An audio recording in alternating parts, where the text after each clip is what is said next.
ओए, चलो यहाँ ध्यान दो। हम तुम लोगों को करा रहे थे मॉडल पेपर सॉल्यूशन जो बिहार बोर्ड के द्वारा जारी किया गया था, उसका तो सबका VVI ऑब्जेक्टिव जितना था सबका करवा दिए हैं।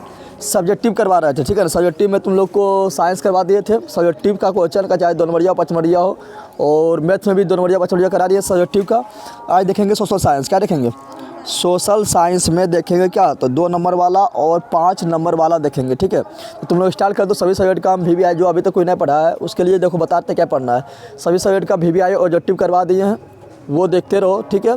और सभी सब्जेक्ट का 2 नंबरिया 5 नंबरिया जो VVI वो भी करवा दिए, देखते रहो, ठीक है ना। कैसे भी रहेगा मेरा वीडियो वो सब, तो मेरा फोटो पर क्लिक करो यार जो आ रहा है, जहाँ जयदेव क्लासेज लिखा हुआ है। उसके बाद बहुत सारा ऑप्शन आएगा, तुम लोग को प्ले लिस्ट के ऑप्शन में जाना है। उसके बाद क्लास 9 के बाद क्लास 10 लिखा होगा, तो उसमें जाना है, तो लिखा होगा क्लास 10 का मोस्ट VVI ऑब्जेक्टिव पहले लिखा होगा, तो उसमें सभी सब्जेक्ट का VVI ऑब्जेक्टिव मिल जाएगा। फिर लिखा होगा क्लास 10 का सभी सब्जेक्ट का दीर्घोत्तरीय प्रश्न, उसमें जाने पर दीर्घोत्तरीय प्रश्न मिल जाएगा। फिर लिखा होगा मॉडल पेपर 2022, मॉडल पेपर का सोल्यूशन तुम लोग को मिल जाएगा। और तुम लोग को क्वेश्चन बैंक का जितना सोल्यूशन करवाया है उसका भी हम जो है प्ले लिस्ट बना दिए हैं, तो वो तुम लोग को पहले मिल जाएगा। सबसे पहले देखेगा प्ले लिस्ट में जाएगा तो पहले वहाँ लिखा होगा क्लास 10 का क्वेश्चन बैंक सोल्यूशन 2022 लिखा होगा, उसको क्लिक करेगा सब मिल जाएगा, ठीक है। तो तुम लोग जाके देखो, ठीक है। तो चलो आज हम देख रहे हैं मॉडल पेपर सोल्यूशन का सोशल साइंस का देख रहे हैं, ठीक है ना। तो चलो करते हैं स्टार्ट। और क्लास 10 का सारा सिलेबस ख़त्म है, आप लोग जाके देख सकते हैं जो 2010 में जाने वाला वो वाला भी। और नया बैच स्टार्ट होगा कब, तो 24 जनवरी के लोग का एग्जाम ख़त्म होगा। 25 से स्टार्ट होगा 2010 क्लास 10 का न्यू बैच स्टार्ट होगा, ठीक है ना। चलो स्टार्ट करते हैं, चलो देखते हैं क्या है। तो देखो पहला क्वेश्चन देखेंगे, तो पहला क्वेश्चन क्या बोल रहा है, वियना कांग्रेस का मुख्य उद्देश्य क्या था। वियना कांग्रेस का मुख्य उद्देश्य, देखो वियना कांग्रेस क्या था, तो वियना कांग्रेस सम्मेलन जो हुआ था 1815 में हुआ। कब हुआ था? 1815 में हुआ था। कहाँ पर हुआ? तो ऑस्ट्रिया में हुआ था। ऑस्ट्रिया की राजधानी कहाँ पर था? तो ऑस्ट्रिया की राजधानी वियना था। कहाँ था? वियना था। 2 मार्क्स का है, ठीक है ना। तुम लोग को देखो पहले चुन लेना है कि कौन कौन बना सकते हैं, उसको आसानी से चुन लेना है। और 2 मार्क्स में ज़्यादा बड़ा भी नहीं लिखना है, सटीक आंसर लिखना है और अच्छा आंसर लिखना है, राइटिंग के साथ लिखना है, ठीक है ना। तो बोला वियना कांग्रेस का है, तो वियना कांग्रेस का बोला 1815 में हुआ था, ठीक है ना। और कहाँ पर हुआ था? ऑस्ट्रिया में हुआ था। ऑस्ट्रिया यानी कहाँ पर है? ऑस्ट्रिया यानी कहाँ पर है? वियना में। कहाँ पर है? और उस समय ऑस्ट्रिया के चांसलर बोले तो राजा कौन था? तो प्रधानमंत्री कौन था? तथा मेटरनिक कौन था? मेटरनिक था। कौन था? इसलिए पूछता है मेटरनिक युग कब से कब तक रहा था। मेटरनिक युग 1815 से ईस्वी से लेके 1818 ईस्वी तक रहा था, ठीक है ना। तो वियना कांग्रेस का उद्देश्य क्या था? तो वियना कांग्रेस जो है ना, वियना कांग्रेस से पहले अगर जाएंगे तो पता है तुम लोग को 1789 में हुआ था फ्रांसीसी क्रांति, पता है ना। अब फ्रांसीसी क्रांति जो करवाने में था, फ्रांसीसी क्रांति का जो मुख्य फ्रांसीसी क्रांति का जो नारा था वो क्या था? तो स्वतंत्रता, समानता, बंधुता, पता है तुम लोग को। और फ्रांस में फ्रांसीसी क्रांति जो हुआ था वो हुआ था नेपोलियन के नेतृत्व में। नेपोलियन जब आया था फ्रांस में, तो वहाँ पर जो है जितना भी राजशाही व्यवस्था था, जितना भी राजा का व्यवस्था था, सबको समाप्त कर दिया। सब क्या किया? समाप्त कर दिया। जनता में क्रांतिकारी जनता में राष्ट्रवादी भावना भर के जितना भी फ्रांस में राजा था यानी राजशाही शासन था, सबको क्या किया? समाप्त कर दिया। क्या किया? समाप्त कर दिया। और अगल बगल भी देश में राष्ट्रवादी विचारधारा को फैला दिया था, ठीक है ना।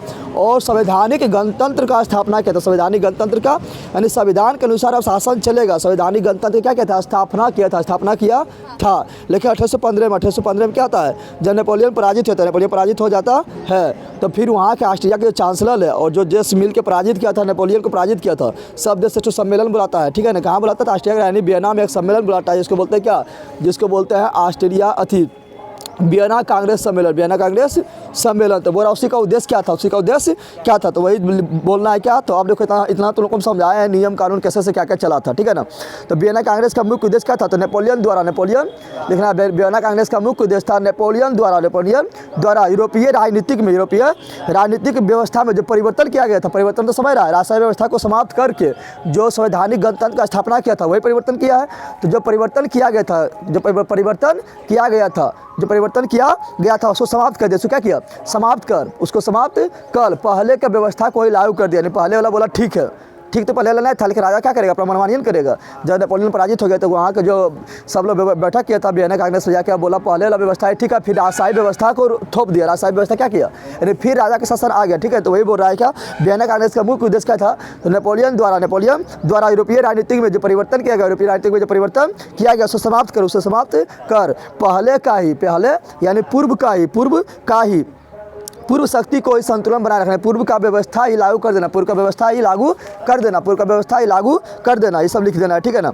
और फिर यहाँ पर लिखना है कि वियना कांग्रेस का मुख्य उद्देश्य था क्या, फ्रांस की क्रांति, फ्रांस से क्रांति शुरू हुआ था, तो फ्रांस की क्रांति द्वारा प्रदत्त, फ्रांस में जो क्रांति हुआ था, जो बोला था गणतंत्र का स्थापना करेंगे, राष्ट्रतंत्र का स्थापना करेंगे, उसका घोर विरोधी था, क्या था, घोर विरोधी था। तो तुम लोग को बस इतना लिखना है कि वियना कांग्रेस का मुख्य उद्देश्य, वियना कांग्रेस का मुख्य उद्देश्य नेपोलियन द्वारा यूरोपीय मानचित्र में, यूरोपीय राजनीति में जो परिवर्तन किया गया है उसे समाप्त कर पहले का ही व्यवस्था का स्थापना करना। इसी के तहत पहले जो व्यवस्था था बुर्बो राजवंश का, कैसा था, बुर्बो राजवंश का था। तो पहले व्यवस्था के तहत बुर्बो राजवंश का स्थापना किया गया, बुर्बो राजवंश का स्थापना किया गया तथा फ्रांस में होने वाले गणतंत्र का घोर विरोध करना, यही इसका क्या था, उद्देश्य क्या था कि फिर मतलब जो है क्रांतिकारी ना हो जाए और राजा के शासन को उखाड़ के ना फेंक दे, ठीक है। अगला क्या बोल रहा है, अगला बोल रहा है क्या, शीत युद्ध का संक्षिप्त वर्णन करें। शीत युद्ध का संक्षिप्त, देखो शीत युद्ध क्या था, शीत युद्ध में जो है ना, शीत युद्ध में जो है शीत युद्ध जो हुआ था, ये तो युद्ध नाम है, लेकिन इसमें जो है ना, इसमें जो है शीत युद्ध में हज़ारों लोग मारा गया था, लेकिन इसमें जो दो को देश लड़ रहा था, जो दो को देश लड़ रहा था, ना तो बम बारूद गोला उला किसी का प्रयोग नहीं किया था, यानी विचार से लड़ने वाला युद्ध था, विचार से लड़ने वाला, यानी तू मैं समझ रहा है ना। इसी के तहत में दो खंभा में पूरा वर्ल्ड क्या हुआ था, जब द्वितीय विश्व समाप्त हो गया, द्वितीय विश्व जब समाप्त हुआ तो पूरा विश्व दो खंभा में बट गया, एगो चल गया अमेरिका के पक्ष में, तो अमेरिका के जो साथ देता था अमेरिका के गुट में चल गया था, और जो रूस के साथ देता था वो रूस के गुट में चल गया, और विचार की लड़ाई होने लगा, ठीक है ना। जो अमेरिका के पक्ष में जा रहा है उसको रूस वाला लोग मार रहा है, और जो रूस के पक्ष में जा रहा है उसको अमेरिका वाला लोग को मार रहा है, ठीक है ना। तो ये वैचारिक युद्ध था, क्या था, विचारिक युद्ध था। तो बोले यही बोल रहा है क्या, तो यहाँ बोल रहा है कि शीत युद्ध का संक्षिप्त वर्णन करें। सिंपल बात है, संक्षिप्त लिखना, क्योंकि 2 नंबर का है तो लिखेंगे शीत युद्ध एक वैचारिक युद्ध था, शीत युद्ध एक वैचारिक युद्ध था, विचारिक मतलब समझ रहा, विचार का युद्ध था, ठीक है ना। तो शीत युद्ध एक वैचारिक युद्ध था जिसमें संपूर्ण विश्व पूंजीवादी व्यवस्था का समर्थक अमेरिका के गुट में तथा समाजवादी व्यवस्था के समर्थक रूस के गुट में बट गया। क्या हुआ, यानी पूंजीवादी व्यवस्था कौन मानता था, अमेरिका, और समाजवादी व्यवस्था कौन मानता था, रूस। तो अमेरिका का जो साथ दिया वो चल गया पूंजीवादी गुट में, अमेरिका के गुट में, जो रूस के साथ दिया चल गया कौन गुट में, समाजवादी गुट में, ठीक है ना। तो लिखेंगे शीत युद्ध एक वैचारिक युद्ध था जिसमें पर संपूर्ण विश्व 2 खंभों में बट गया, 2 गुटों में बट गया। पूंजीवादी व्यवस्था को समर्थक करने वाला अमेरिका के गुट में शामिल हो गया, और समाजवादी व्यवस्था को समर्थक करने वाला रूस के गुट में शामिल हो गया। इस प्रकार दोनों गुटों के बीच वैचारिक युद्ध आरंभ हो गया, जिसे शीत युद्ध कहा जाता है, जिसे शीत युद्ध कहा जाता है। बस इतने लिखना है, समझ आ गया ना। इसमें मतलब विचार का था कि हम समाजवादी है, तुम क्या पूंजीवादी है, तो दोनों में यही विचार से लड़ रहा था, लड़ते इसमें हज़ारों लोग मारा गया। समझ तुमने क्या कहते हैं, शीत युद्ध क्या है, शीत युद्ध, समझ आ गया। भारत कौन गुट में शामिल था, तो भारत कोनो गुट में शामिल नहीं था, बोला था हम केहरों में शामिल ना हो, बिचम रहो, खाली में जा लो, ठीक है ना। चलिए यहाँ ध्यान दो। अगला क्या है, अगला है साइमन कमीशन का विरोध क्यों हुआ। साइमन कमीशन का विरोध बोला, साइमन कमीशन का विरोध क्या हुआ था। देखो साइमन कमीशन जो है ना, देखो यहाँ पर तुमको पता है, वो इससे क्वेश्चन पूछता है कि साइमन कमीशन का स्थापना 1927 में हुआ, 1927 में हुआ था, लेकिन पूछेगा साइमन कमीशन भारत कब आया, तो बोला 1928। क्या बोलना है, साइमन कमीशन का स्थापना कब हुआ, 1927 में। कहाँ हुआ था, इंग्लैंड में। और भारत कब आया, तो 1 साल बाद, यानी 1928 को, ठीक है ना। तो साइमन कमीशन, जब तुम लोग को पता है कि साइमन कमीशन जब भारत आया था तो उसका पूरा विरोध हुआ था, और उसी का विरोध कर रहा था लाला लाजपत राय कर रहा था। कहाँ कर रहा था, लाहौर में कर रहा था। तो उसी का विरोध करने में पुलिस के डंडा के उसको अलग गया था लाला लाजपत राय को, और लाला लाजपत राय का क्या लाला लाजपत राय को क्या हुआ, तो मृत्यु हो गया था, पता है ना। तो वही बोल रहा है क्या, तो साइमन कमीशन का विरोध क्यों हुआ। साइमन कमीशन का विरोध, देखो साइमन कमीशन जो आया था ना, वो आया था जांच करने, भारत में आया था जांच करने कि भारतीय लोग जो है अपने से शासन करने के लिए उत्तरदायी हुआ कि नहीं, यानी इसको हम आज़ाद कर देंगे तो ये अपने शासन कर पाएगा नहीं। तो उसके अंग्रेजों का मकसद तो था ना आज़ाद करना, खाली फालतू झूठे नियम कानून बना के, हाँ ये कभी नियम चेक कर रहे हैं, कभी उधर चेक कर रहे हैं, झूठे कानून बनाना। तो लिखना है साइमन कमीशन का विरोध, साइमन कमीशन का विरोध क्यों किया गया था, लिखना है साइमन कमीशन का विरोध का मुख्य कारण था। साइमन कमीशन भारत में आया था क्या जांच करें, तो भारत में स्वशासन यानी भारतीय लोग खुद से शासन कर पाएगा कि नहीं, तो स्वशासन के संबंध में जांच करने के लिए आया। लेकिन अब जांच करेगा तो उसमें कितना सदस्य था साइमन कमीशन में, तो लगभग उसमें 7 सदस्य था। कितना सदस्य था, 7 वो था। अब 7 वो सदस्य तो बोला था, भारतीय लोग बोला था कि 7 सदस्य तुम लोग तो है ठीक है, लेकिन कुछ हम लोग को भी सदस्य को शामिल कर लो। तो लेकिन 7 अंग्रेजी था, बताओ तुम जांच ही करेगा, समझेगा भाषा नहीं है, जांच करने आ गया। यहाँ बोल रहा है कौन सी रेबिया, तुम कर रहा है ओ माई गॉड, तो समझ आएगा। तो बोल रहा था क्या, बोल रहा था भारतीय लोग को भी शामिल कर लो, भारतीय लोग को भी क्या कर लो, शामिल कर लो। तो शामिल नहीं किया था, शामिल और सातों था क्या, 7 लोग था क्या था, अंग्रेजी में था क्या था, तो जांच कर पाएगा वो अच्छा से नहीं कर पाएगा। तो वो इसीलिए इसका क्या हुआ था, इसका पूरा विरोध हुआ था। क्या हुआ था, पूरा विरोध हुआ कि झूठे फालतू मुगल को बुद्धू बना रहा है कि हम जांच करने आए, जांच करेगा कुछ हो ना, बोल देगा हाँ अच्छा ये लोग भारतीय लोग अभी मतलब शासन के लिए उत्तरदायी नहीं हुआ इसलिए आज़ाद नहीं करेंगे। समझ आया तुम लोग को। तो लिखना है साइमन कमीशन का भारत में विरोध इसलिए हुआ था क्योंकि साइमन कमीशन जब भारत 1928 ईस्वी में आया था तो उसका उद्देश्य था भारत में स्वशासन की जांच करना। लेकिन उसमें एक भी सदस्य भारतीय नहीं होने के कारण भारतीयों को काफ़ी ठेस पहुंचा और भारतीय लोग उसका पूरी जोर से विरोध करने लगा, जिसमें विरोध करते हुए लाला लाजपत राय की पुलिस के लाठी से चोट लगने पर मृत्यु भी हो गया। बस इतने लिखना है, 2 नंबर में कितना लिखना है, समझ आ गया। अगला क्या बोल रहा है उपनिवेशवाद से क्या अभिप्राय है। उपनिवेशवाद के बारे में तुम लोग कितना बहुत बार बताए थे। उपनिवेशवाद के बारे बोल रहा है उपनिवेशवाद से क्या अभिप्राय है, तो बताए थे किसी मजबूत या साम्राज्यवादी देश के द्वारा, नहीं बताए थे। उपनिवेशवाद बात का मतलब क्या हुआ, कोई एक देश के द्वारा दूसरे देश पर कब्जा कर लेना, बताए थे ना। तो उपनिवेशवाद मतलब क्या आता था, किसी मजबूत देश ने कब्जा करेगा, तो किसी मजबूत या साम्राज्यवादी तो समझ रहा है, साम्राज्यवादी में तो समझ रहा है जो साम्राज्य का अपना विस्तार करना चाहता है, लूट नहीं करेगा, दूसरा देश को लूटेगा ना। तो वही बोल रहे हैं किसी मजबूत या साम्राज्यवादी देशों के द्वारा किसी दूसरे कमज़ोर देश पर अधिकार कर वहाँ का राजनीतिक, आर्थिक, सामाजिक एवं सांस्कृतिक व्यवस्था पर अधिकार कर लेता है। तो इस प्रकार के व्यवस्था को उपनिवेशवाद कहा जाता है। और उपनिवेशवाद का जो मेन कारण था वो क्या था, औद्योगिकीकरण। बताए थे तुम लोग को, ना बताए थे, क्योंकि उद्योग जब लगा यूरोप में तो बहुत सारा माल बनने लगा। जब बहुत सारा माल बनने लगा, बहुत सारा सामान का उत्पादन होने लगा मशीन के द्वारा, तो सोचा था आप की करें, कहाँ बेचे, तो सब अपना बाजार खोजने में निकल गया। और बाजार खोजने के चक्कर में जिसको जहाँ जो देश मिला है उसको लूट लिया, बोला हमारी देश हो, अब हम यहीं पर हम भी व्यापार करबो, दूसरा देश को घुसे नहीं देबो। इस प्रकार क्या हुआ, इस प्रकार दूसरा देश क्या होने लगा, गुलाम होने लगा। पता है तुम लोग को। तो यही लिखना है, क्या लिखना है, मजबूत या साम्राज्यवादी देशों के द्वारा कमज़ोर देशों पर अधिकार कर वहाँ के सामाजिक, आर्थिक, राजनीतिक, सांस्कृतिक व्यवस्था पर अधिकार कर सारा निर्णय अपने व्यवस्था पर अधिकार कर लेना उपनिवेशवाद या साम्राज्यवाद कहलाता है। इसका मेन कारण था औद्योगिकीकरण। क्या था, समझ आ गया तुम लोग को। चलो अगला देखो, अगला क्या बोल रहा है कि न्यू डील क्या है। न्यू डील देखो, न्यू डील क्या है पता है तुम लोग को। तो तुम लोग को पढ़ाए थे कि विश्व आर्थिक मंडी विश्व आर्थिक मंडी कब आया था, 1929 में आया था। और विश्व आर्थिक मंडी आया था 1929 में, लगभग 1932 से 33 तक चला था। 1932 से लेकर 1933 तक चला था, ठीक है ना। तो पूछेगा विश्व आर्थिक मंडी कब आया था, 1932 में, पता है ना। और इससे क्या होता है, इससे पूरा यूरोप देश और अमेरिका पूरा कंगाल हो गया था। क्या हो गया था, यानी सबका हालत एकदम पूरा खराब हो गया था। सबका हालत क्या हुआ था, पूरा खराब हुआ था। अरे ले ला रे इधर, कौन सी बोल रहे हैं, हम बता अभी कौन सी बोले थे। जहाँ उठा पटा देंगे फट जाएगा बैल का। दिमाग में कुछ तो है नहीं, बहुत विद्वान हमको ही पता है।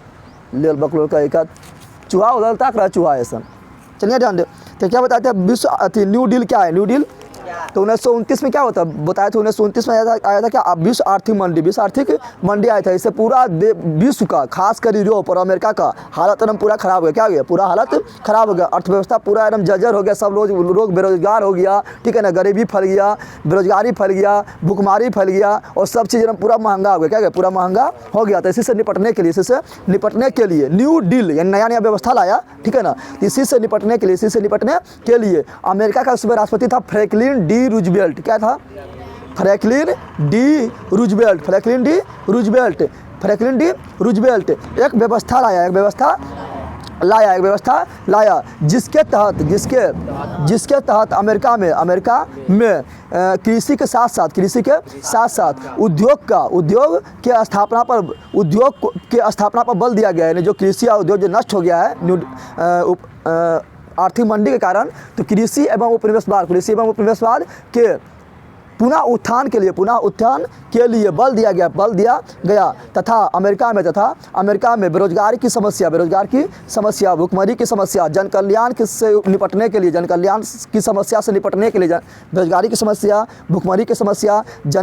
समस्या तथा बैंकिंग व्यवस्था में सुधार करने के समस्या से निपटने के लिए जो व्यवस्था लाया गया है उसे न्यू डील व्यवस्था कहा गया। समझ में आ गया? क्योंकि बताया थे जब विश्व आर्थिक मंदी आई तो सब कुछ चौपट हो गया, भुखमरी फैल गया, बेरोजगार हो गया, सब लोग गरीब हो गया, बैंक व्यवस्था चौपट हो गया, महंगाई फैल गया, पता है ना। तो इसी सब से निपटने के लिए उद्योग ठप पड़ गया, कृषि कार्य भी ठप पड़ गया। इसी से निपटने के लिए जो फ्रैंकलिन डी रूजवेल्ट के अध्यक्षता में जो डील लाया गया, जो कानून लाया गया, उसे क्या बोलेंगे? New deal. क्या बोलेंगे? समझ में आ गया? तो क्या बोला 1929 ईस्वी के आर्थिक मंदी के कारण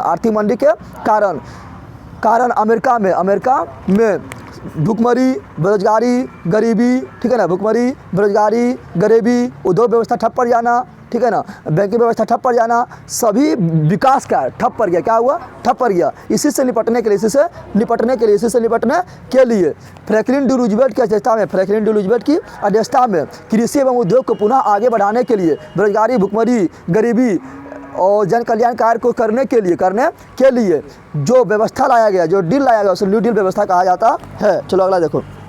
अगला क्या है? हवा आंदोलन की विवेचना करें। तो जानबे करता तुम लोग नहीं जानते, तुम लोग हवा आंदोलन। तो हवा तुम लोग डायरेक्ट ऑब्जेक्टिव पूछता है क्वेश्चन, डायरेक्ट तुम लोग पूछता हवा आंदोलन कैसा आंदोलन है? तो हवा आंदोलन जो था धार्मिक भी था और क्रांतिकारी भी था। पता है तुम लोग को? नहीं पता है?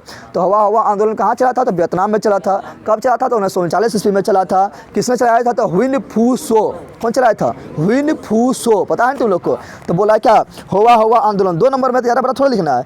बोला हवा आंदोलन के बारे में विवेचना कर दो, लिखना है हवा आंदोलन एक क्रांतिकारी धार्मिक आंदोलन था, जो 1939 ईस्वी में वियतनाम में चलाया गया था। वियतनाम में फ्रांसीसियों के विरुद्ध। किसके विरुद्ध? क्योंकि वियतनाम में किसका अधिकार था? हिंद चीन मतलब समझ रहा है, लाओस, कंबोडिया, वियतनाम, ये तीनों में किसका अधिकार था? फ्रांसीसी का था ना। तो वही लिखेंगे क्या कि हवा आंदोलन एक क्रांतिकारी धार्मिक आंदोलन था, जो 1939 ईस्वी में वियतनाम में फ्रांसीसियों के विरुद्ध चलाया गया एक आंदोलन था, जिसका नेता हुइन फू सो था। इस आंदोलन के बढ़ते प्रभाव को देखकर फ्रांसीसी सरकार ने हुइन फू सो को गिरफ्तार कर जेल में डलवा दिया। पुनः बाद में उससे जेल से क्या किया? देश से निकाल भी दिया कि पगल भाई रहेगा तो हमको मरवा देगा, ठीक है ना। इसके समर्थन में बहुत लोग आ गए था और आंदोलन कर देगा। तो क्या किया? उसको देश से निष्कासित कर दिया। इस प्रकार यह आंदोलन सफल तो नहीं हो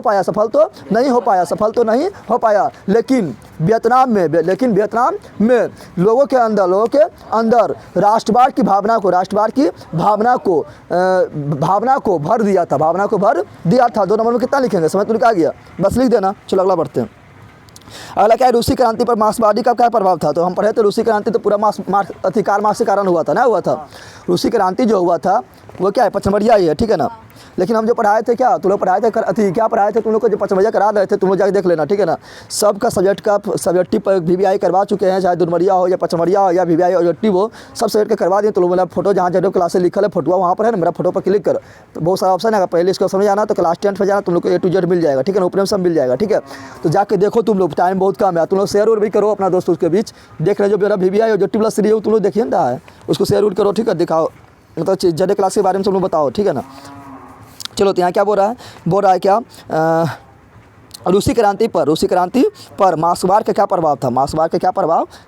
तो मार्क्सवाद के प्रभाव के बारे में तुम लोग को बताए थे कि मार्क्सवाद ही था, मतलब क्या था? वो बोला था कि दुनिया का मजदूर एक हो जाओ, तुम्हारे पास खोने के लिए पैर के बैरियों के अलावा कुछ नहीं है, ठीक है ना। पाने के लिए पूरा दुनिया है, यानी दुनिया का मजदूर एक है, जाओ सब जितना भी राजा उजा है, अमीर उमीर है, जो बदमाशी कर रहा है उसको जाकर ढो दो, क्या करो, चपला दो उसको, जाकर चपला दो उसको, मर जाएगा हो तो तुम्हारे पाने के लिए पूरा जहाँ है फिर लूट लो पूरा जगह, क्या हो पूरा जगह लूट लो, फिर तुम अपना शासन चलाओ, ठीक है ना। समाज में कोई ना तो गरीब है, ना तो कोई अमीर है, ना तो कोई भिखारी है, सब बराबर है, क्या बराबर है। यहाँ कोई ना तो राजा है, कोई ना तो कोई रंग है, ना तो कोई अमीर है, कोई ना गरीब है, ठीक है ना, सब लोग बराबर है। इसलिए तुम अपना संघर्ष के लिए लड़ो, ठीक है ना, क्योंकि तुम्हारे पास खोने के लिए कुछ होना है, कुछ खोने के लिए है, गरीब का कुछ खोने के लिए होता है। लेकिन मार दो अमीर लोग को, जाकर पीट उठ कर बाजार के मारो, जब तुम लोग अपना शासन करने लगा तो तुम लोग को पाने के लिए पूरा दुनिया जहान होगा, बोला था ना। इसी कारण क्या होता है, इसी के कारण जब मार्क्सवादी का जब किताब पढ़ा था, मार्क्सवादी 2 पुस्तक लिखा था, एक लिखा था दास कैपिटल, क्या लिखा था, दास कैपिटल लिखा था, एक लिखा था कम्युनिस्ट मैनिफेस्टो लिखा था। तो दास कैपिटल के लोग जब पढ़ा था तो इस तरह देखा था, इस तरह लिखा है, तो इस तरह करेंगे तो हम लोग को शासन आ जाएगा। अभी जो हम लोग पर इतना लाजवाब जो गुलाम कर रहा है, हम लोग पर इतना जुर्म कर रहा है, ये सब जुर्म से क्या होगा, निपट जाएंगे। तो सोचा यह ठीक है, यह क्या ठीक है। तो धीरे धीरे लोगों के अंदर में क्या हुआ, राष्ट्रवाद की भावना आया और कर दिया विरोध, और जान निकलो द्वितीय को उखाड़ के साथ क्या किया, गद्दी से फेंक दिया था। और वहाँ पर थी 2 क्रांति हुआ था, एक हुआ फरवरी क्रांति, एक हुआ था नवंबर क्रांति। नवंबर क्रांति को हम बोलते हैं, अक्टूबर क्रांति बोलते हैं, जिसको बोल्शेविक क्रांति बोलते हैं। 1917 ईस्वी में क्या हुआ था, बोल्शेविक क्रांति हुआ था, ठीक है ना। और उसके तहत इसका नेता लेनिन था, कौन था, लेनिन था। और फिर वहाँ के शासक जान निकोलो द्वितीय को उखाड़ फेंका था, और वहाँ पर फिर आ गया था सर्वहारा वर्ग के शासन। सर्वहारा मतलब समझ रहा है, जो गरीब है, मजदूर है, किसान है, ठीक है ना, यानी वैसा वर्ग जिसका संख्या ज़्यादा है, ठीक है ना, उसका शासन आ गया था। तो वही बोल रहा है, समझ तो आ गया, तो वही बोल रहा है, क्या कहाँ भाग गया, अरे हाँ क्या बोल रहा है क्या, रूसी क्रांति पर मार्क्सवाद का प्रभाव पड़ा। रूसी क्रांति पर मार्क्सवाद का क्या प्रभाव पड़ा, तो लिखना है रूसी क्रांति का मार्क्सवाद पर,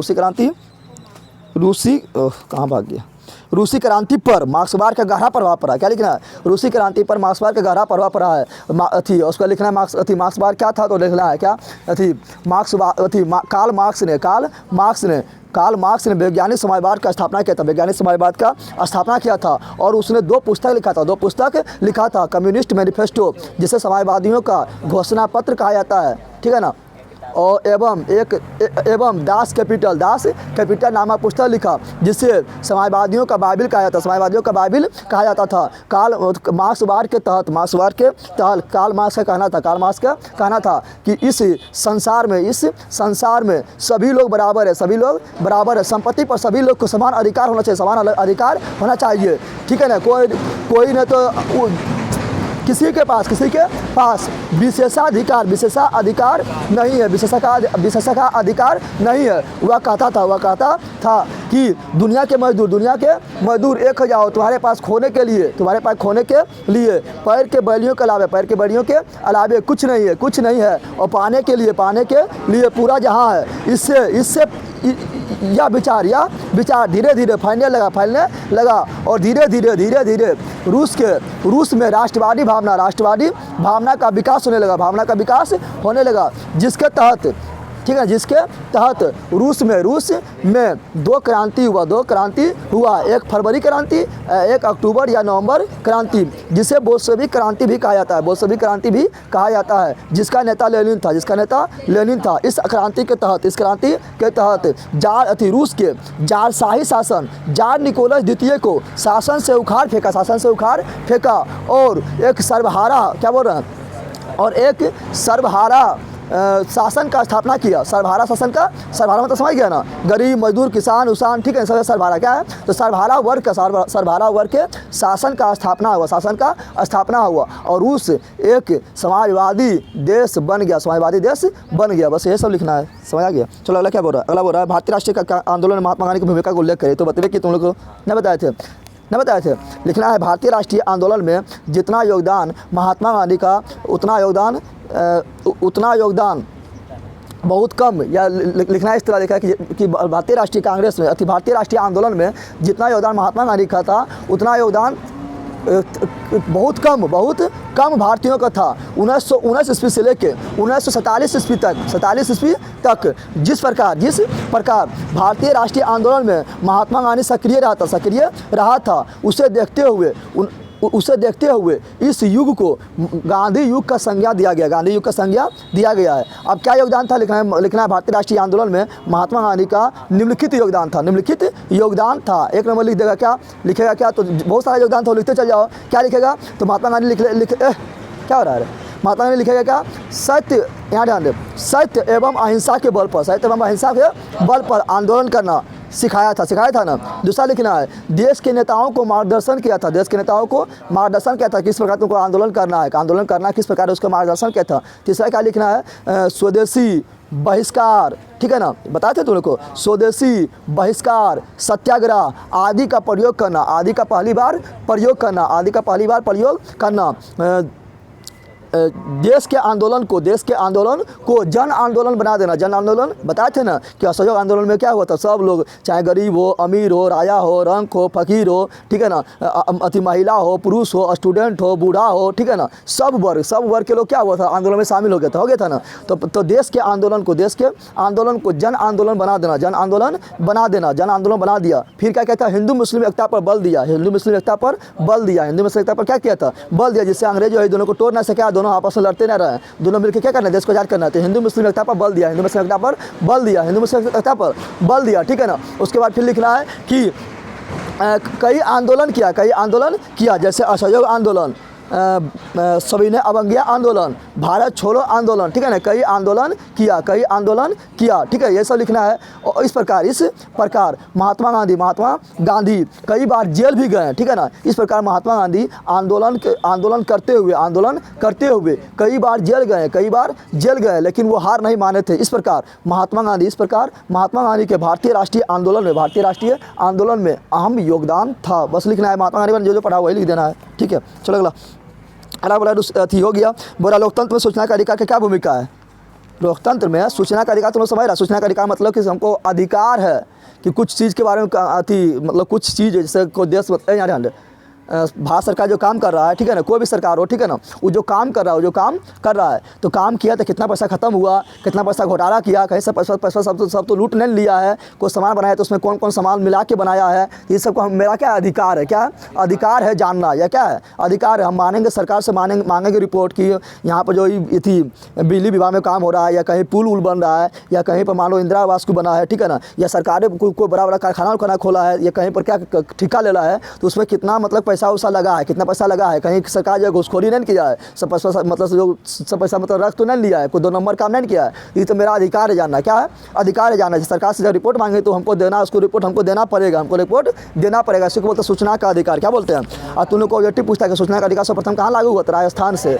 पंचायती राज व्यवस्था सर्वप्रथम कहाँ से लागू हुआ था, राजस्थान से, पता है तुम लोग को।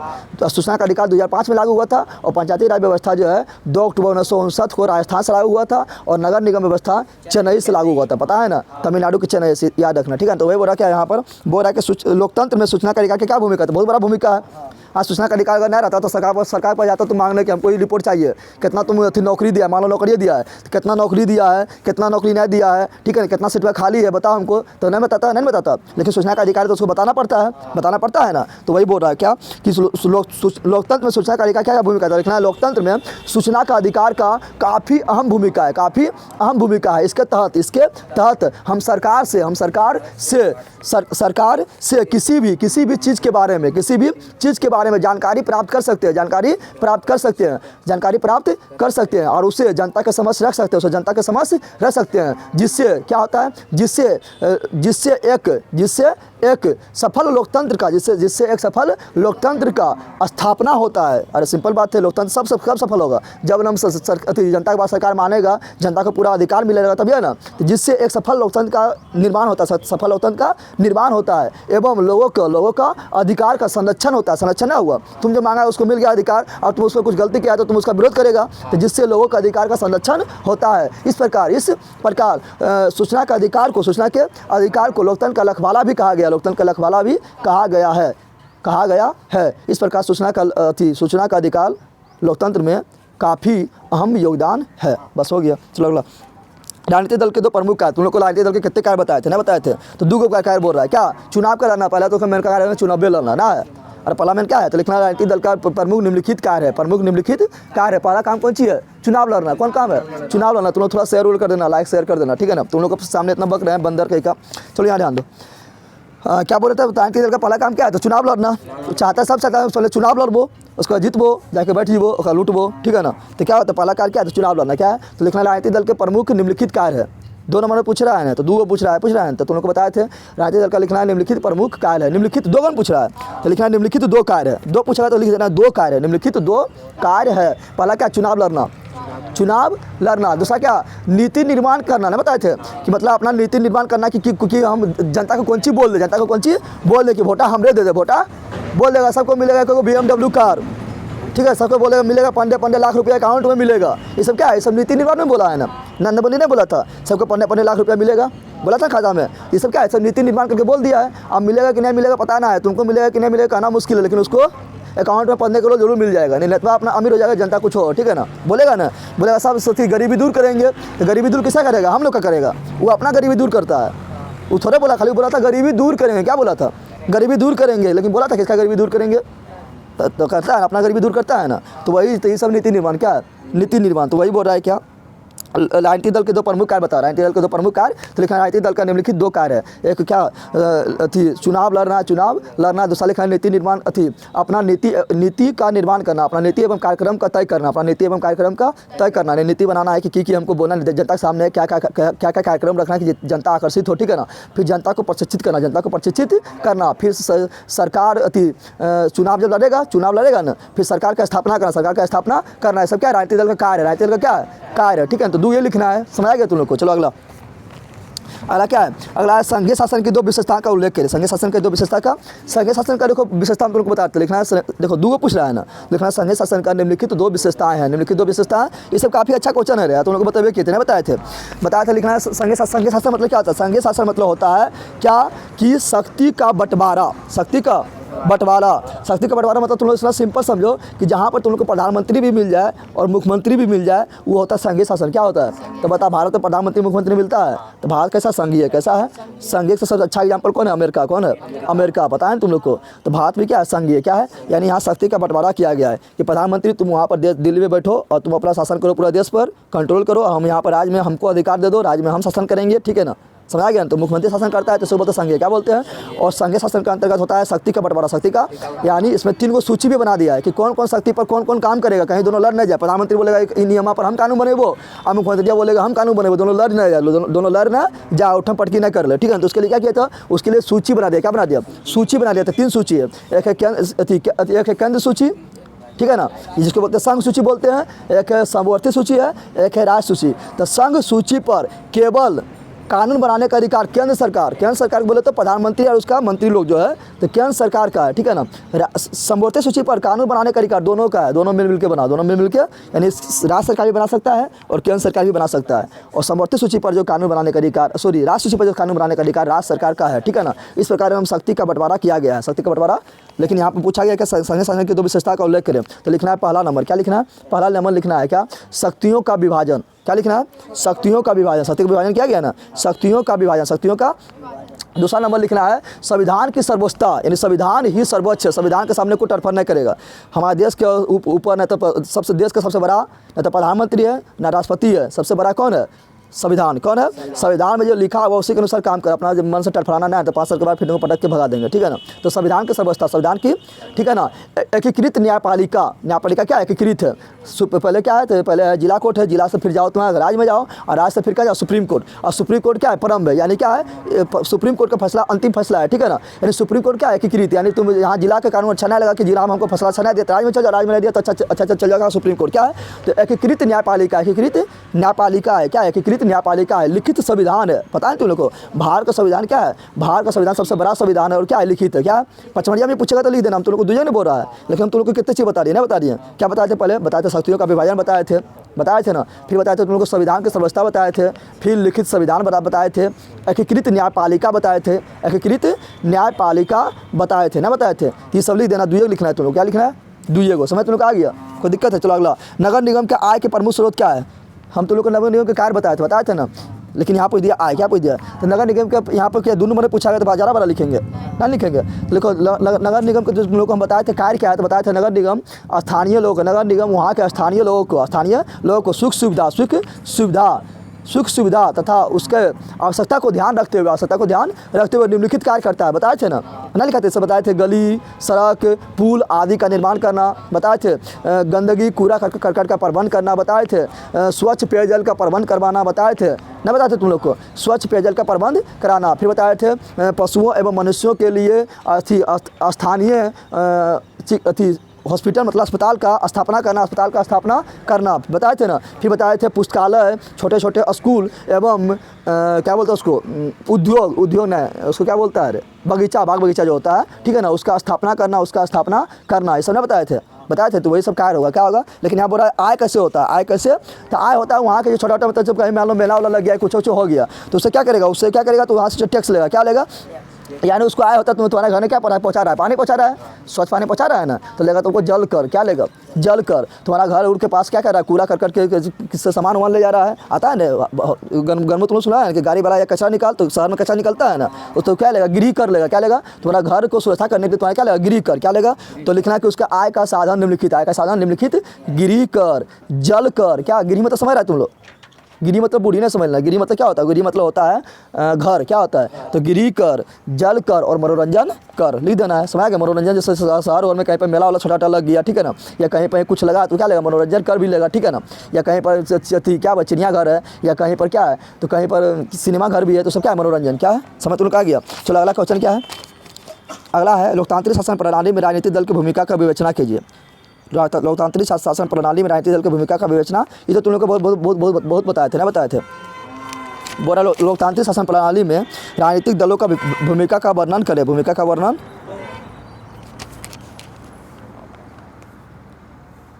ये तुम लोग को पढ़ाए थे ना, बताए थे कि जिसमें बताए थे क्या, जिसमें बताए थे तुम लोग को क्या, जिसमें बताए थे कि लोकतंत्र राजनीतिक दल को लोकतंत्र का प्राण क्यों कहा जाता है, बताए थे। तो वही लिख देना है इसमें, क्या लिखना है, समझ तुम लोग आ गया। लोकतंत्र को राजनीतिक दल को लोकतंत्र का प्राण क्यों कहा जाता है, तो उसका कुछ अच्छा भूमिका होगा, जब अच्छा भूमिका होगा इसलिए कह रहे हैं ना, तो भूमिका ये क्या हुआ, तो लिखना है कि राजनीतिक दल लोकतंत्र का एक अभिन्न अंग बन चुका है, ठीक है ना। इसके बिना एक सफल लोकतंत्र का स्थापना का कल्पना नहीं कर सकते, सफल लोकतंत्र का स्थापना का कल्पना नहीं कर सकते हैं। इसीलिए राजनीतिक दल को लोकतंत्र का प्राण या आत्मा भी कहा जाता है। 2 नंबर में आएगा, तुम लोग को लोकतंत्र का प्राण या आत्मा क्यों कहते थे, इतने लिखना है, इतना बोल लेते हैं, समझ आ गया ना। फिर लिखना है राजनीतिक दल चुनाव लड़ते हैं, राजनीतिक दल क्या करते हैं, तो राजनीतिक दल चुनाव लड़ते हैं, जिसके विभिन्न राजनीतिक दल, इस तरह लिखना है, विभिन्न राजनीतिक दल क्या होता है, आपस में क्या, तो चुनाव लड़ते हैं, जिसके कारण जनता को मौका मिलता है कि वह एक अच्छे पार्टी को, एक अच्छे राजनीतिक दल का चयन कर सके, जिससे वह शासन में जाने के बाद अच्छी तरह से कार्य करे। यदि राजनीतिक दल नहीं होता तो हमेशा एक ही व्यक्ति सरकार में होता, जिससे वो तानाशाही भी कर सकता था। अरे एक जाना जा रहा है कि हमेशा हम ही जीत के जाएंगे, तानाशाही नहीं करेगा, जिससे वह तानाशाही या मनमानी भी करता। लेकिन राजनीतिक दल होने के कारण लोगों को लोकतंत्र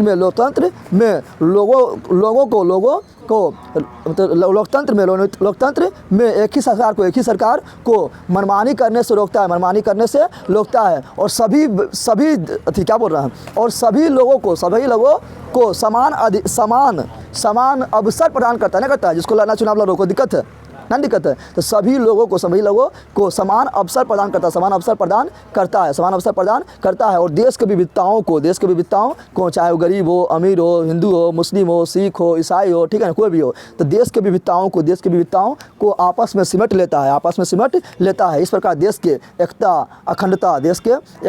एवं अखंडता बना रहता है एवं देश प्रगति के पथ पर आगे बढ़ता है।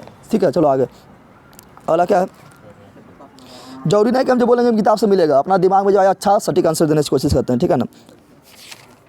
अगला कहाँ है रे, जयप्रकाश नारायण की संपूर्ण क्रांति ने भारतीय राजनीति को किस प्रकार बदल दिया? तो बताइए कि तुम लोग को नहीं बताए थे क्या बताया था तुम लोग को, यहाँ ध्यान दे, बताया था कि जयप्रकाश नारायण के नेतृत्व में, जयप्रकाश नारायण के नेतृत्व में बताया था ना, जयप्रकाश नारायण के नेतृत्व में क्या हुआ था? पटना के गांधी मैदान से, पटना के गांधी मैदान से क्या हुआ था? छात्रों जो अपना नेता मान लेते जयप्रकाश नारायण को, कैसे मान लिया था?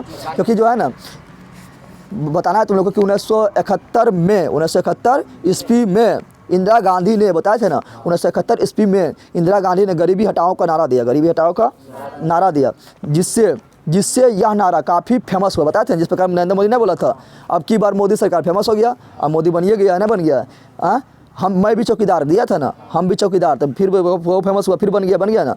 तो उसी प्रकार जो इंदिरा गांधी जो 1971 के ईस्वी के आम चुनाव में क्या किया था? एक नारा दिया था, गरीबी बचाओ, अरे गरीबी हटाओ, गरीबी हटाओ, गरीबी हटाओ, ठीक है ना। तो ये नारा क्या हुआ था? चारों तरफ काफ़ी फेमस हुआ। क्या हुआ था? तो लिखना 1971 ईस्वी के आम चुनाव में इंदिरा गांधी ने गरीबी हटाओ का नारा दिया, गरीबी हटाओ का नारा दिया था। और यह नारा जन जन तक पहुँच गया, जन जन तक पहुँच गया और काफ़ी उपलब्धि हासिल किया, जिससे इंदिरा गांधी को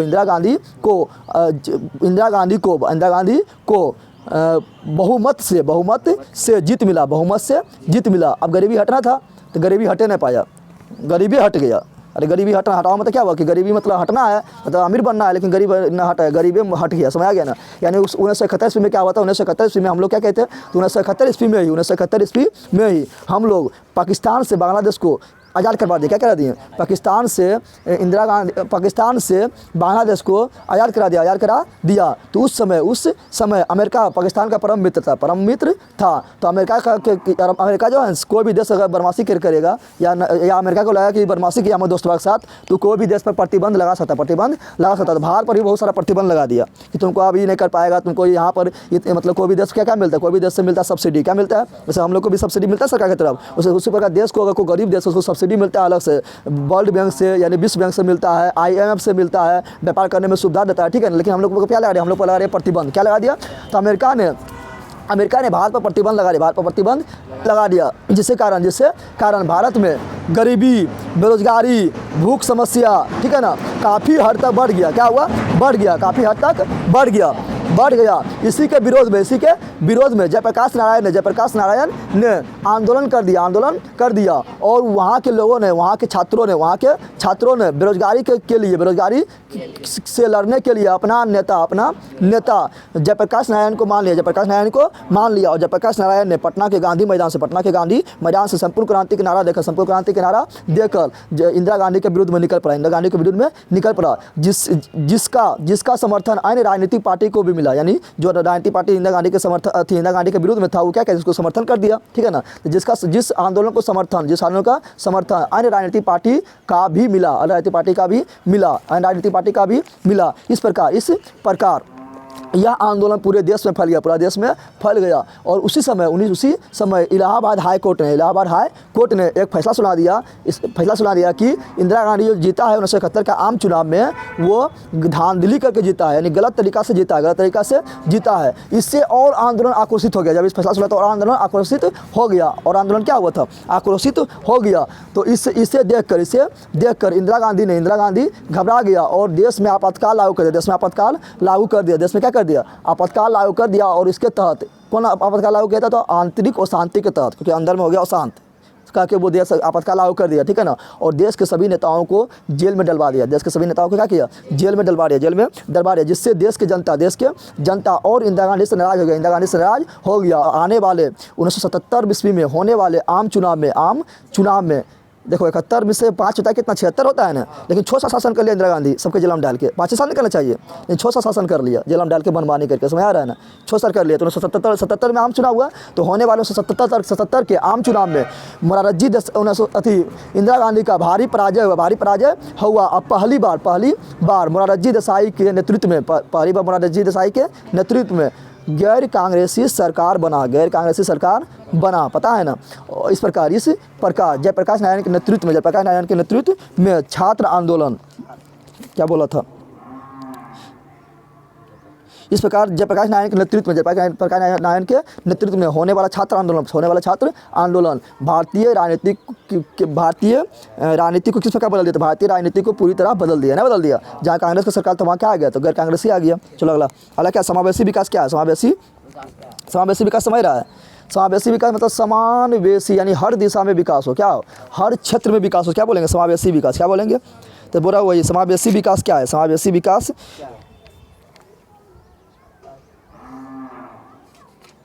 देखिए आप क्या बोलेंगे, बोलेंगे आर्थिक विकास, क्या बोलेंगे?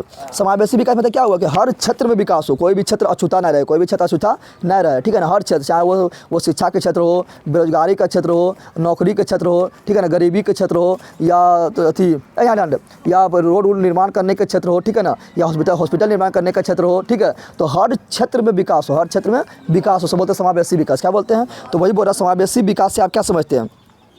तो लिखना है कि आर्थिक विकास के तहत, ठीक है ना, बोला समावेशी विकास आप क्या समझते हैं? लिखना है आर्थिक विकास की जिस पद्धति में, आर्थिक विकास का जिस पद्धति में, आर्थिक विकास की जिस पद्धति में समाज के सभी वर्ग का विकास होता है, समाज के सभी वर्ग का विकास होता है, समाज के सभी वर्गों का क्या होता है? विकास होता है, एवं सभी का जीवन स्तर ऊपर उठता है। जब सबका विकास होता है, सिंपल बात है, सबका लाइफ स्टाइल क्या होगा? ऊपर उठेगा ना उठेगा? तो बोलेंगे आर्थिक विकास के तहत वैसा विकास, आर्थिक प्रक्रिया के तहत वैसा विकास जिसमें समाज के सभी वर्गों का विकास होता है। ये तो ऐसे याद हो जाएगा ना, हो जाएगा।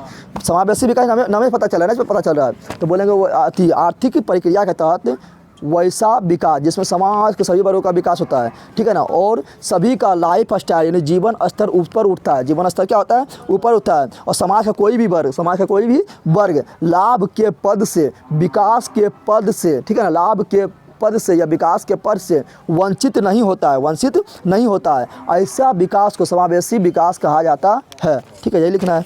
चलो अगला देखो, अगला क्या है? सार्वजनिक वितरण प्रणाली से क्या अभिप्राय? सार्वजनिक वितरण प्रणाली समझ रहा है? अरे जो देता है तुम लोग को गामा चौरा देता है, क्या है?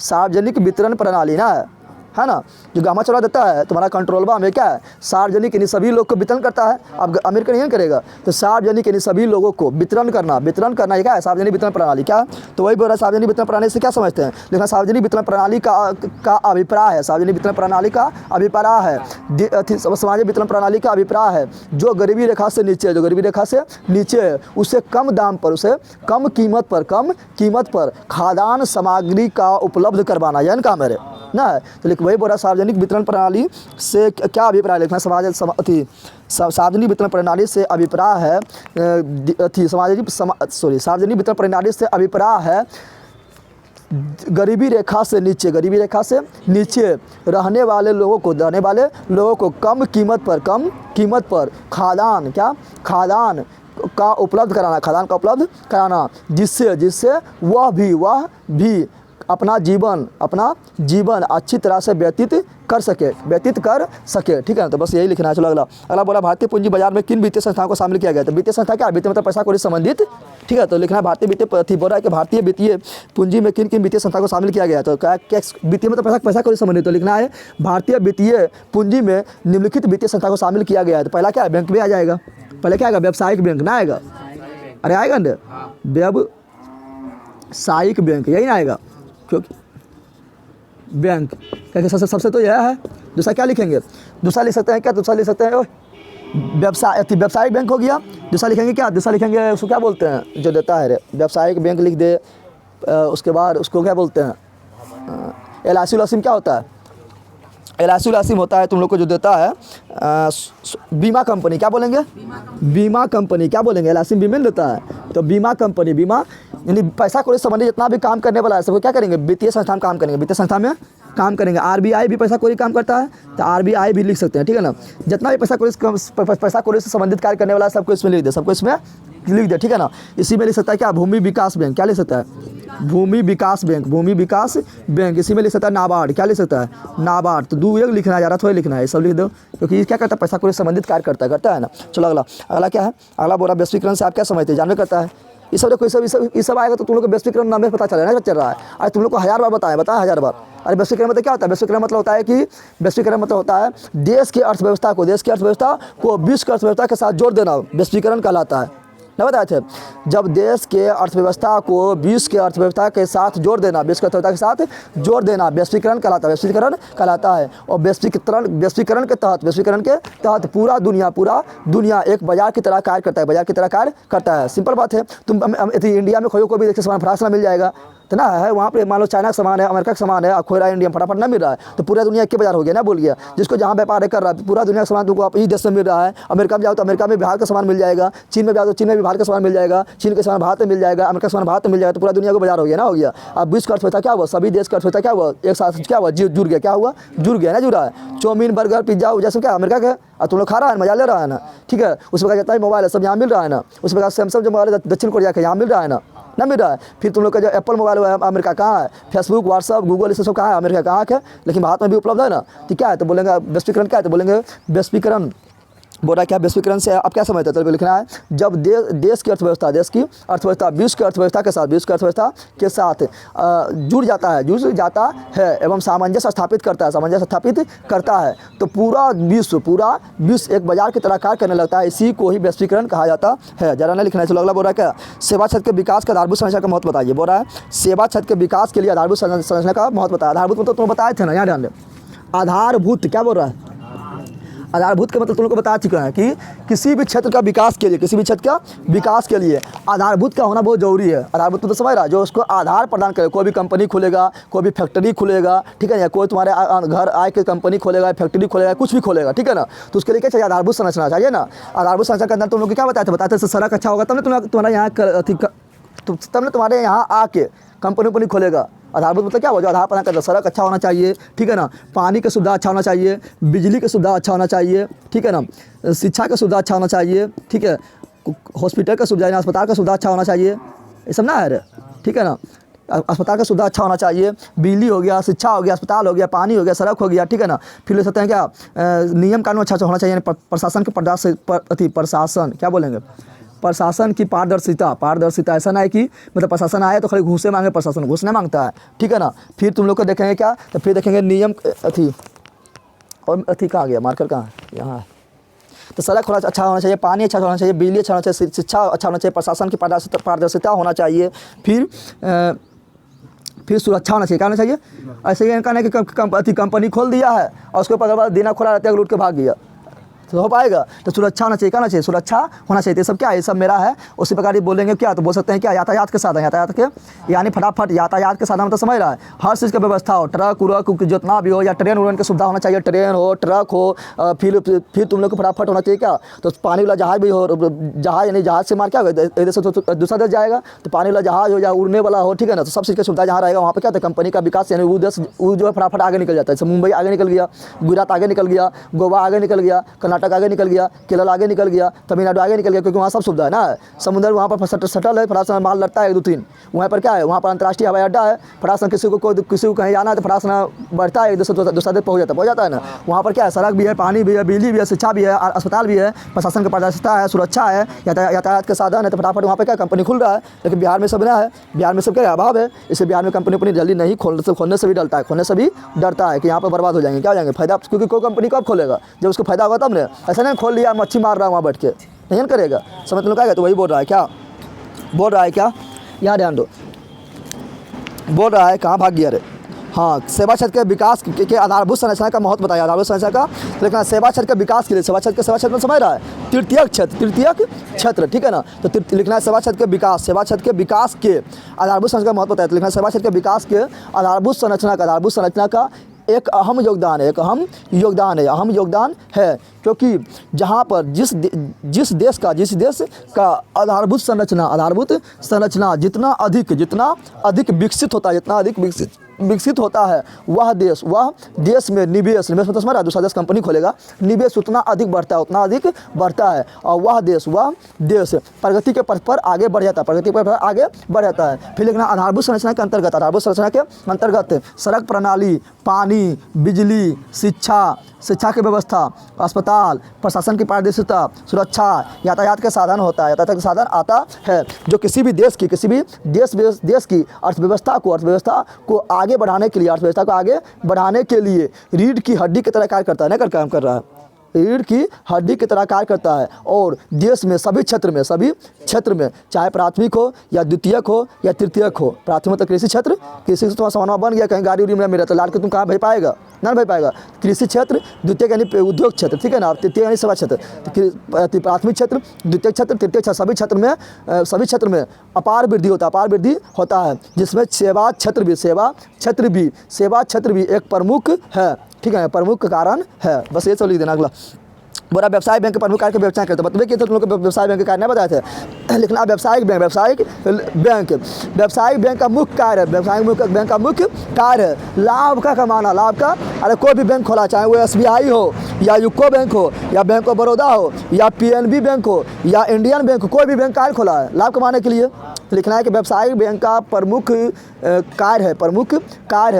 उद्देश्य है लाभ का कमाना। इसके लिए वह निम्नलिखित कार्य करता है। इसे तुमको कितने बार पढ़ा दिए क्या पढ़ाया है? पहले बताए थे कि क्या बोलते थे, तो जमा स्वीकार करना ना बताए थे, जमा स्वीकार करना। और जमा स्वीकार करने के तहत उस तीन लोगों को कितने खाता खोल लेता है? वो खाता चालू खाता, करेंट खाता नहीं खोलता है, चालू खाता खोल लेता है। फिर तुम लोग को खोल लेता है क्या, यहाँ लिखना है क्या, यहाँ लिखा रोमन अंक में, यहाँ लिखना है कोखो में, ठीक है ना। फिर खोलता है तुम्हारा बचत खाता, क्या खोलता है? बचत खाता। ऐसा नहीं खोलता है बचत मतलब सेविंग, हम लोग का क्या है, हम लोग का है सेविंग खाता, क्या है बचत खाता है, क्या है बचत खाता है, ठीक है ना। चालू खाता है उसके आता है जो बिजनेसमैन को होता है, फटाफट काम में फटाफट जितना पैसा जो पड़ा निकालना है वो तो चालू यानी करेंट खाता होता है, क्या आता है करेंट खाता। फिर क्या करता है, फिर करता है ऋण जमा, क्या करता है ऋण प्रदान करता है, क्या करता है ऋण प्रदान करना। और ऋण प्रदान भी बहुत तरीका से करता है ना। तुमको डायरेक्ट ऋण देगा या तुमको कोई संपत्ति तुम्हारा रख के ऋण देगा, ठीक है ना। तो ऋण प्रदान करना। फिर क्या करता है, अन्य कार्य भी करता है, अन्य बैंकिंग संबंधी कार्य, ठीक है। जैसे तुम लोग का ATM कार्ड प्रदान करना, ATM कार्ड प्रदान करना, जैसे डेबिट कार्ड प्रदान करना, डेबिट कार्ड प्रदान करना, जैसे चेक प्रदान करना, चेक प्रदान करना, ये सब क्या है अन्य संबंधी कार्य, क्या है। और क्या करता है, तो और करता है तुमको एजेंट संबंधी कार्य, क्या करता है एजेंट संबंधी कार्य मतलब तुमको बोलेगा कि ई लोन ले लो, ऊ लोन ले लो, ई कर लो। एजेंट ऐसे नहीं करता है, एजेंट समझ दलाली काम नहीं करता है। बोलेगा होम लोन ले लो, कार लोन ले लो, अभी सस्ता है, सबको नहीं बोलता है। इसके बाद सरता उसी को बोलता है कि जान रहा है कि चुका देगा, ऐसा हमसे कमाएंगे सुदिया, समझ रहा है ना। तो बोलेगा होम लोन ले लो, ई लोन ले लो, ई वाला इंश्योरेंस करा लो, ये अच्छा है, तुम 500 रुपया महीना जमा करो, ये थी में तुमको 5 साल के बाद तो इतना मिलेगा, नहीं बोलता है। एजेंट संबंधी कार्य भी करता है, ये सब काम करता है, ठीक है। लिख देना है 4 नंबर के, तो 4 को बहुत हो गया, ठीक है ना, 4 को विशेषता काफ़ी हो गया। चलो अगला बोल रहा है क्या, पट्टिका कृषि साहब क्या समझते हैं? ये तो फालतू को कृषि पूछ दिया है, और ये सब क्या करना है, सब क्वेश्चन छोड़ के निकल जाना है, नहीं निकल जाना है। पट्टिका कृषि साहब क्या समझते हैं? पट्टिका तो समझ रहा है, खेत तो है ना, खेत को क्या करो, खेत को बहुत सारा भाग में, मान लो बहुत बड़ा खेत है ना, तो उसको उसको क्या करो, उसको 2-3 भाग में बांट के पट्टी लगा दो, बीच में क्या करो, यानी बीचा में मतलब घेर दो, क्या करो, उसको बोलते हैं पट्टिका, क्या बोलते हैं। तो लिखना पट्टिका कृषि के अंतर्गत बड़े खेतों को पट्टियों में बांटा जाता है। पट्टियों में तो समझ गया ना, मतलब बहुत सारा भाग में बांट देता है पट्टी बना के, यानी बीचा में क्या बोलता है उसको, आरी बोलते हैं हम लोग, बोलते हैं ना, मेहर बना के। तो पट्टियों में बांटा जाता है तथा फसलों के बीच में पट्टियाँ उगाई जाती है, ठीक है ना। और ये पवनों द्वारा जनित बलों का उपयोग कमजोर करती है। चलो हटाओ इसको, क्या लिखा हुआ अगला देख। अगला पारंपरिक एवं गैर पारंपरिक ऊर्जा स्रोत का 2 उदाहरण लिखो। तो बताइए कि तुम्हें पारंपरिक मतलब क्या, पारंपरिक मतलब होता है अनवीकरणीय, क्या होता है यहाँ पर, किससे कहते हैं नहीं पूछ रहा है, खाली बोला 2 को उदाहरण दो, क्या दो देखना है, पढ़ना ध्यान से कि 2 नंबर का है। यहाँ पारंपरिक ऊर्जा स्रोत और गैर पारंपरिक ऊर्जा स्रोत किसे कहते हैं, उन्हें पूछा है, तो हम जानते हैं, खाली बोला उदाहरण देने। क्या लिखेंगे, लिखना है इस तरह, पारंपरिक, क्या लिखना है, पारंपरिक ऊर्जा स्रोत का उदाहरण, पारंपरिक ऊर्जा स्रोत का 2 उदाहरण, स्रोत का 2 को पूछ रहा है ना, तो 2 उदाहरण, ठीक है ना। पारंपरिक मत होता है क्या, पारंपरिक मत होता है अनवीकरणीय, क्या होता है, तो लिख देंगे कोयला, क्या लिख देंगे, कोयला, पेट्रोलियम, और क्या होता है प्राकृतिक गैस, क्या होता है प्राकृतिक गैस होता है। लेकिन तुम लोग को 2 जगह लिखना है, जितना बोलेगा उतना ज़्यादा अपना टर्फर नहीं करना है। बाबू नाम पूछेगा खाली बाबू नाम बताइए, नहीं कि बाबू नाम पूछा तो अपना पूरा खानदान में नाम बताइए, इस तरह नहीं करना है, जितना पूछेगा उतने बोलना है, ठीक है ना। तो 2 को लिख दिए ना, लेकिन याद रखना 3 याद रखना है, 3 बोलेगा जितना लिख रहा है उतना लिखना है। फिर लिखना है क्या, गैर पारंपरिक पूछ रहा है ना, गैर पारंपरिक पूछ रहा है, क्या पूछ रहा है, गैर पारंपरिक मतलब समझ रहा है, गैर पारंपरिक मतलब हो गया क्या, नवीकरणीय, क्या गया, ऊर्जा स्रोत, ऊर्जा के 2 उदाहरण, तो लिख देना है। गैर पारंपरिक सौर ऊर्जा, पवन ऊर्जा, ज्वारीय ऊर्जा, भूतापीय ऊर्जा, ये सब क्या है? सब है मेरा गैर परंपरागत। क्या लिखना है? मेनका जो लिख दो। सौर ऊर्जा क्या है? क्या है? पवन ऊर्जा क्या है?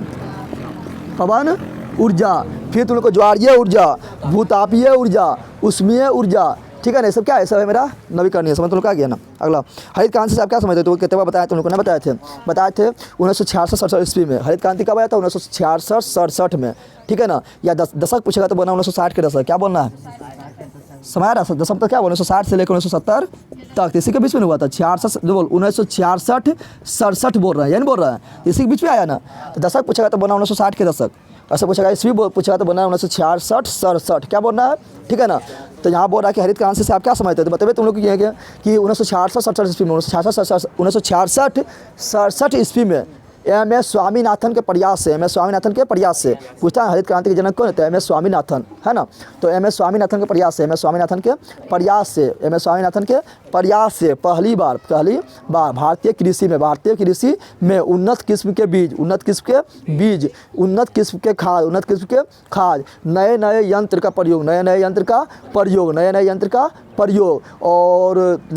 का प्रयोग एवं अच्छी तरह की सिंचाई का प्रबंध किया गया और इस प्रकार वैज्ञानिक तरीका से खेती किया जिससे कृषि उत्पाद में काफ़ी अधिक वृद्धि हुआ जिसमें से सबसे अधिक वृद्धि गेहूं के फसल में हुआ। इसी क्रांति को हरित क्रांति कहा जाता है। तुम लोग कितना बताए थे? इस बार अगर छूटेगा तो उठाने पटकेंगे था। तुम लोग ने रटवा दिए, तुम लोग को घर में रटवो नहीं किया होगा। इतना बात तुम लोग को करवा रहा है ना कि तुम लोग को हमको लगता है ऑब्जेक्टिव तो रटवे के सब रटवा दिए हैं, चाहे वो साइंस हो या कुछ हो। अगला है क्या? सार्वजनिक तौर और निजी उद्योग में क्या अंतर है? सार्वजनिक और निजी उद्योग में क्या अंतर है? सिंपल है। सार्वजनिक में तो सरकारी, निजी में तो प्राइवेट। समझ तो क्या ना? लिखना है वैसा लिखना है सार्वजनिक और निजी उद्योग में निम्नलिखित अंतर है। 2 अंतर लिखना है, 2 नंबरिया है ना। तो लिखना है क्या? वैसा उद्योग जिसमें सरकार का अधिकार होता है, उसे सार्वजनिक उद्योग कहते हैं। और वैसा उद्योग जिसमें प्राइवेट कंपनी, निजी कंपनी का अधिकार होता है, उसे निजी उद्योग कहा जाता है, ठीक है ना। सार्वजनिक उद्योग पर जनता का भी अधिकार होता है। सरकार का तो जनता का है, लेकिन निजी उद्योग पर जनता का अधिकार नहीं होता है। समझ तो आ गया। अगला क्या है? जैव विविधता क्या है? जैव विविधता तो समझ रहा है। जैव विविधता मतलब होता है कि कितना तरह के लोग रह रहा है, ठीक है ना। तुम जंगल में जाओ, ठीक है ना, तो मिल जाएगा तुमको तरह के पत्ती मिलेगा, पेड़ मिलेगा, पौधा मिलेगा, जड़ी मिलेगा, बूटी मिलेगा, फिर तरह के जानवर मिलेगा, नहीं मिलेगा। तो जितना अधिक मिलेगा उतना अधिक जैव विविधता कहाँ ज़्यादा मिलता है? जंगल में। क्या मिलता है? कीड़ा मकोड़ा, रेंगने उड़ने वाला पेड़ पौधा, जड़ी बूटी, झाड़ी पत्ती, जानवर उनवर, पशु पक्षी, बहुत तरह मिलता है ना। उसको बोलते हैं जैव विविधता। क्या बोलते हैं? तो जैव विविधता तो समझ गए तुम लोग। जीवों का विविधता, अलग अलग तरह के जीवों का रहना, अलग अलग तरह के जीवों एवं पेड़ पौधा का रहना जैव विविधता का लगा था। तो वही बोल रहा है जैव विविधता किसे कहते हैं? जैव विविधता किसे लिखना है? क्या लिखना है? पृथ्वी पर विभिन्न तरह के जीव जंतु पेड़ पौधा का पाया जाना जैव विविधता कहलाता है। एग्जाम्पल में बताइए दिया था, चाहे कीड़ा मकोड़ा कुछ भी हो सकता है, कीड़ा मकोड़ा, सूक्ष्म जीव, ठीक है ना, जीव जंतु पेड़ पौधा, जड़ी बूटी, झाड़ पत्ती, जानवर उनवर, मनुष्य कुछ भी हो सकता है, ठीक है ना। जितना भी सजीव है कुछ भी हो सकता है, उसको बोलते हैं जैव विविधता। क्या बोलते हैं? तो देखना पृथ्वी पर विभिन्न तरह के जीव जंतु पेड़ पौधा, जीवाणु विषाणु यानी सूक्ष्म जीव, लिखना है सूक्ष्म जीव का पाया जाना जैव विविधता कहलाता है, ठीक है। चलो अगला क्या है? अगला है रेड डाटा बुक क्या है? तो देखो रेड डाटा बुक क्या है पता है? तुम लोग को बताए थे रेड डाटा बुक जो क्या है। तो रेड डाटा बुक क्या है? रेड मतलब खतरा, रेड मतलब जो जीव खतरा में रहेगा, यानी जो जीव विलुप्त होने वाला है। रेड मतलब क्या था? खतरा होता है ना। और लाल रंग का तरंग सबसे अधिक होता है, पता है ना। और इसका विचलन अपरतना कम होता है, पता है ना। तो रेड डाटा बुक मतलब खतरा वाला। क्या खतरा वाला? यानी वैसा जीव जो अब लगता है कि पृथ्वी पर मतलब समाप्त हो जाएगा, यानी बहुत उसका संख्या जो है बहुत कम बचा है, जैसे लग रहा है कि अब वो क्या होगा? समाप्त हो जाएगा। क्या हो जाएगा? समाप्त हो जाएगा, ठीक है ना। तो उस जीव के बारे में जिस बुक में लिखा जाता है कि जीव समाप्त होने वाला है, इस पर ध्यान दो सरकार, ठीक है ना। तो उस जीव के बारे में जो बुक में लिखते हैं उसको बोलते हैं रेड डाटा बुक। क्या बोलते हैं? तो लिखना है कि रेड डाटा बुक कैसा बुक है? रेड डाटा बुक एक ऐसा बुक है जो पृथ्वी पर विलुप्त होने वाले प्राणी के बारे में चर्चा किया जाता है। प्राणी के बारे में चर्चा किया जाता है उसे रेड डाटा बुक कहा जाता है। जैसे काला हिरण क्या है, काला हिरण क्या है, तो युग समाप्त होने वाला क्या है, उसका संख्या बहुत कम बचा है, ठीक है ना। उसमें एशियाई हाथी, एशियाई हाथी भी जो है क्या समाप्त होने वाला, उसकी संख्या बहुत कम बचा है, ठीक है। सब क्या है रेड डाटा बुक में क्या आएगा, रेड डाटा। पहले से तुम लोग गिद्ध देखता था ना, गिद्धिया बहुत है, अब गिद्ध मिल रहा है, तो गिद्ध भी क्या रेड डाटा बुक में ना हो गया, समझ तो क्या गया। चलो आगे, अब बहुत कम मिलते हैं, कहीं कहीं मिलता है ना। चलो अगला, अगला क्या है, जल संरक्षण से आप क्या समझते हैं, बताइए तुम लोग को क्या थे ना, बताए थे जल संरक्षण क्या है। तो लिखना है क्या, लिखना है पृथ्वी पर 3 तिहाई भाग लगभग 71% जल पाया जाता है, 71% में जल पाया जाता है, लेकिन उसमें से 96% पानी, 96% जल समुद्र में खारा जल के रूप में, बेकार जल के रूप में पड़ा हुआ है, बेकार जल के रूप में यानी खारा जल के रूप में पड़ा हुआ है। मात्र 2.5% पानी, मात्र 2.5% पानी शुद्ध जल के रूप में पड़ा है, लेकिन उनमें भी अधिकांश पानी कैसे, तो समुद्र में है, तालाब में है, झरना में है, बर्फ के रूप में है, भूमिगत जल के रूप में है, ठीक है ना। तो इस प्रकार हमारे यूज के लिए, हमारे उपयोग के लिए पृथ्वी पर अच्छा पानी मतलब स्वच्छ पानी का मात्रा बहुत कम है। पानी की मात्रा क्या है, बहुत कम है, और वो भी विभिन्न कारणों से प्रदूषित हो रहा है। इसलिए हमें जल का संरक्षण करना चाहिए, ठीक है ना। इसलिए जल का संरक्षण आवश्यक है। अब बोल रहा है इसके लिए क्या करना करेगा, क्या बोल रहा है, लिखना है जल संरक्षण के लिए हम निम्नलिखित कार्य कर सकते हैं, ठीक है ना। तो क्या कर सकते हैं, तो जैसे अभी तुम लोग क्या हर घर न जलाया, तो सब लोग क्या कहता है, उसको बाहर देता है, फटाफट पकड़ खुला छोड़ दिया, आराम से घर में घूम रहा है, बात कर रहा है, हेलो कर रहा है, तब बह रहा से पानी ना बह रहा है, सरकारी को तरकारी लोग बना दिया है। तो ये सब क्या करना है, जल को क्या करना है, कम से कम बर्बाद करना है, यानी जब काम पड़े तब ये काम करना है, जितना काम पड़े उतना ही नहीं कि नहा लेंगे 2 बाल्टी से नहा रहे हैं, पूरा हम खोल के नहाते हैं दिन भर, ठीक है ना, डूबल उसमें मर जाओ उसी में, ठीक है ना। तो क्या बोलेंगे जल का कम से कम बर्बाद कर, फिर लिखेंगे नदी नाला तालाब पोखर के पानी को प्रदूषित करने से बचाकर, फिर बोलेंगे भूमिगत जल का पुनः पूर्ति करके, यानी जो बढ़िया नस निकाल रहे हैं ना, तो फिर हम उसको मतलब ऐसा कहीं गाँव में 10-15 को तालाब पोखर बनाना चाहिए, सब करना, फिर अंदर चल जाए, कहाँ चल जाए, तो भूमिगत जल का पुनः पूर्ति करके, फिर क्या बोल सकते हैं वर्षा जल का संचय करके, फिर बोलेंगे क्या, तो बोलते पेड़ पौधा को अधिक से अधिक पेड़ पौधा लगाएंगे, पानी वहाँ गिरेगा तो जरिया द्वारा तो अंदर चल जाएगा, नहीं चल जाएगा। ये सब क्या है, सब है मेरा क्या है, तो जल का संरक्षण का उपाय, ठीक है ना। चलो अगला क्या है, धात्विक खनिज में 2 खनिजों में प्रत्येक के 2 उदाहरण दे, क्या बोल रहा है, खरी बोला उदाहरण दो, क्या दो, लेकिन हमको 4 नंबर के यहाँ पूछ दिया, तो थोड़ा बड़ा लिखेंगे, यहाँ पर इस तरह नहीं पूछेगा, लिखेगा धात्विक और अधात्विक खनिज में अंतर क्या है, उदाहरण के साथ लिखे, इस तरह पूछेगा, समझ आ गया ना। तो धात्विक खनिज में तुम लोग अंतर बताए थे ना, धात्विक खनिज क्या होता है, कठोर होता है, और धात्विक खनिज क्या होता है, मुलायम होता है। फिर बता धात्विक खनिज धातुओं के धात्विक खनिज को गलाने